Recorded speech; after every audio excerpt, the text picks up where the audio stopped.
Welcome to the Gospel Road. We're going to look at Proverbs 11 today. I know in my area, things are finally starting to warm up a little bit, but more snow is on the way.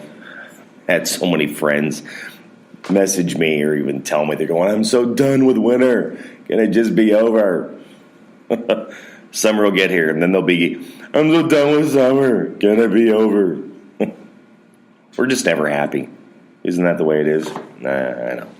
All right, here we go. Proverbs 11. We need to work on being happy, no matter what's going on in our lives or where we are. Put a smile on your face. Share that smile with others. Again, it's about helping others being better. And, we never know when we're going to run into somebody and they're having a bad day. And our interaction could change their entire day. A smile, a hello, opening the door. You just never know. Simple things. It's the little things. Proverbs 11, a false balance is an abomination to the Lord, but a just weight is his delight. When pride comes, then comes disgrace. But with the humble is wisdom. The integrity of the upright guides them, but the crookedness of the treacherous destroys them. Riches do not profit in the day of wrath, but righteousness delivers from death. The righteousness of the blameless keeps his way straight, but the wicked falls by his own wickedness. The righteousness of the upright delivers them, but the treacherous are taken captive by their lust. When the wicked dies, his hope will perish, and the exception of wealth perishes too. The righteous is delivered from trouble, and the wicked walks into it instead. When his mouth, the godless man, would destroy his neighbor, but by knowledge the righteous are delivered. When it goes well with the righteous, the city rejoices, and when the wicked perish, there are shouts of gladness. By the blessing of the upright city is exalted, but by the mouth of the wicked it is overthrown. Whoever battles his neighbor or belittles his neighbor lacks sense, but a man of understanding remains silent. Whoever goes about slandering reveals secrets, but he who is trustworthy in the spirit keeps a thing covered. Where there is no guidance, people fall, but in an abundance of counselors there is safety. Whoever puts up security for a stranger will surely suffer harm, but he who hates striking hands and pledge is secure. A gracious woman gets honor, and a violent man gets riches. A man who is kind benefits himself, but a cruel man hurts himself. The wicked earn deceptive wages, but one who sows righteousness gets a sure reward. Whoever is steadfast in righteousness will live, but he who pursues evil will die. Those of a crooked heart are an abomination to the Lord, but those of blameless ways are his delight. Be assured, an evil person will not go unpunished, but the offspring of the righteous will be delivered.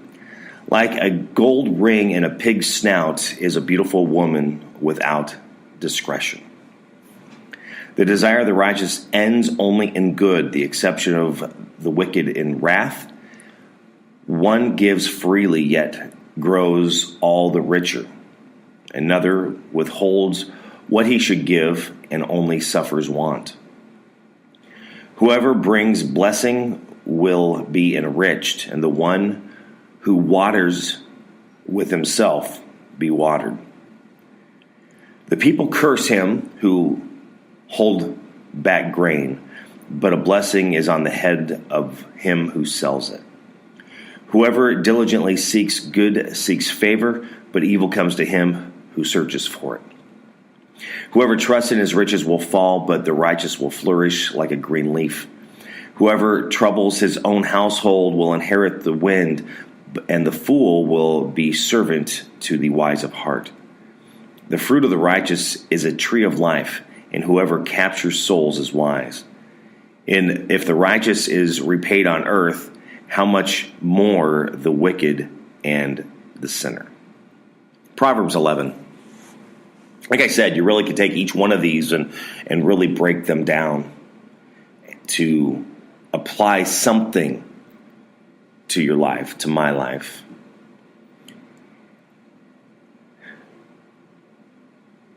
Building up one another. Being good to your neighbor. He who belittles his neighbor lacks sense. So feel like you talk to people and there's just nothing there. There's no sense. Or where there is no guidance, people fall.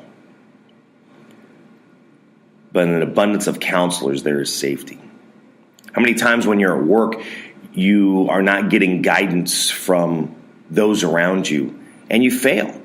They tell you to do a task, and sometimes it's even at home. I remember, growing up, and they're like, "Do this." Well, how do I do it? I've never done it. You figure it out, and you do it either right or you do it wrong. And if you do it wrong, you get chastised for it. You get yelled at. You're in trouble because you did it wrong. But if you did it right, you get praised. It's kind of a really weird way to do things because you're being thrown into something to do it, and you do it the best you can. But if you do it wrong because there was no guidance for that, how can you really get in trouble? But that's the way life is. That's how the world is. That's how people are around us. It's just crazy. And it's frustrating. I know it is for me. I don't know how many times someone just dumps something in my lap, and this has been at work so many times, and I just kind of give this deer in headlights look of how do I do it? Well, I'll go figure it out. Okay, well, I'll go figure it out, but if I do it wrong or if I take too long doing it, you do not need to sit there and judge me, but they will, and then you're worried about job security. And we're just in such a world of turmoil at times with others. Laziness. Someone does not want to do something, or they want this, and they're just like, hey, go do this. Hey, go do this. Get it done. There's no conversation. There's no discussion of what they're thinking. They just expect you to know what's in their mind. And that's not how it all works out. It's not easy. Oh, I know how it's not. I don't know how many times I've gotten in trouble because I was told to do something, so I did it, and I did it.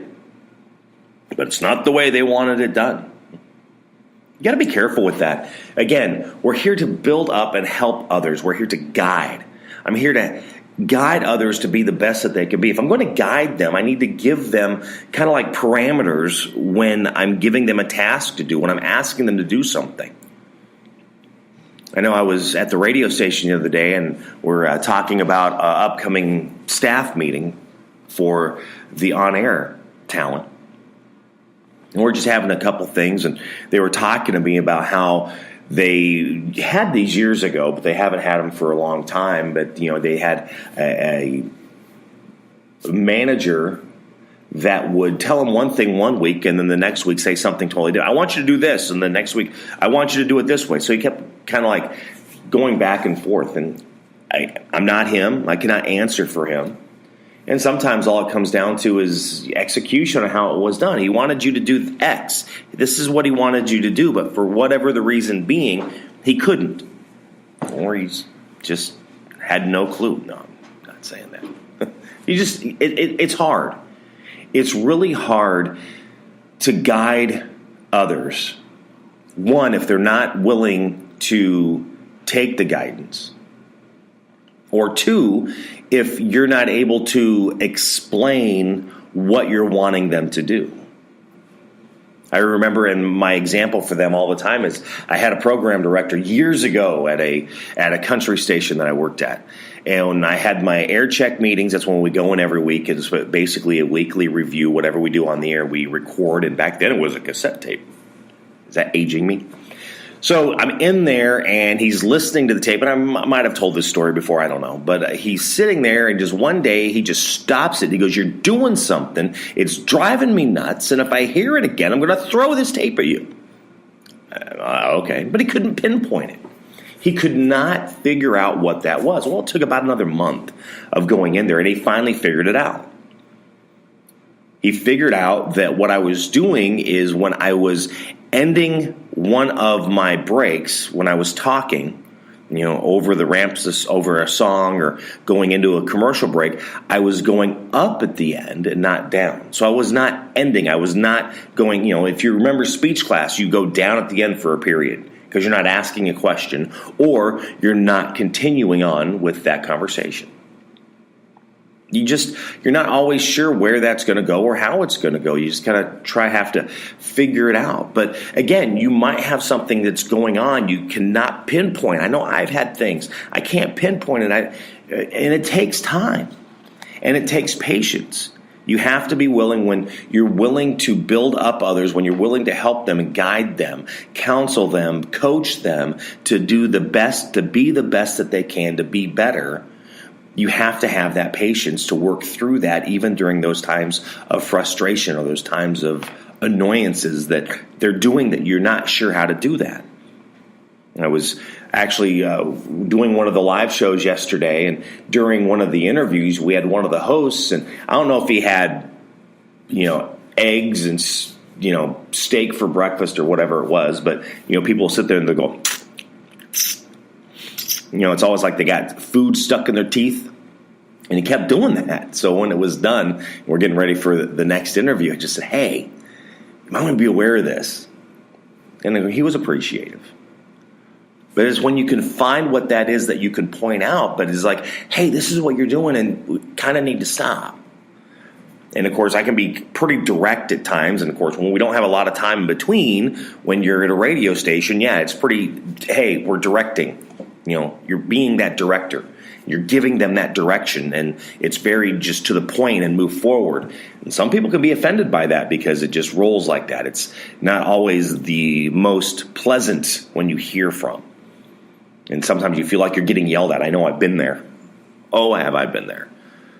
And you just kind of figure out how to let it roll off your back and move forward. But being able to build up others to help them be the best that they can be, being kind, not cruel, helping them do what it is that they're called to do, using their talents to the best that they can be, developing those talents, and even encouraging them that even if I'm not guiding them at that point, what can they do on their own to make them better?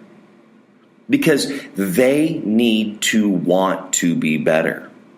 If a person does not want to grow or be better at what they're doing, it doesn't matter what you say, it doesn't matter what you do, nothing's going to change. As I always say, Proverbs 11, where are you? What does it say to you? This is how I'm sharing it. This is what it's saying to me. But I am not you. You are not me. Again, these are individuals as I was trying to work through and figure out what it is that we can do to help others be the best that they can be, to reach their fullest potential and continue to grow.